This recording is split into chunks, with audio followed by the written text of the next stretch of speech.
నిజాన్ని నిర్భయంగా మాట్లాడే వాళ్ళని నక్సలైట్లుగా, అర్బన్ నక్సలైట్లుగా, దేశద్రోహులుగా, పాకిస్తాన్ ఏజెంట్లుగా ఇట్లా రకరకాల పేర్లతో ట్యాగ్ చేస్తా ఉన్నారనమాట. ఈ మొత్తానికి, ఈ ఐడియాలజీకి మొత్తానికి మాతృ సంస్థ ఆర్ఎస్ఎస్, రాష్ట్రీయ స్వయం సేవక్ సంఘ్. ఆర్ఎస్ఎస్ పెట్టి సెప్టెంబర్ నాటికి 100 సంవత్సరాలు కాబోతుందంట.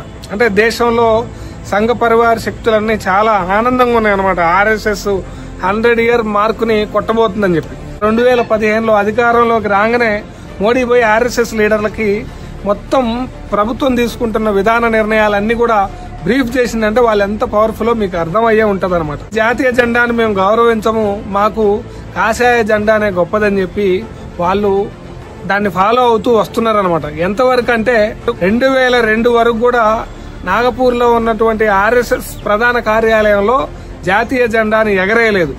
బంచ్ ఆఫ్ థాట్స్ అనేది మైనారిటీల మీద, ఈ దేశంలో ఉన్నటువంటి మహిళల మీద విషం జమ్మిందని సాక్షాత్తు Sardar Vallabhbhai Patel, first home minister of this country, ఆయనే చెప్పిండనమాట.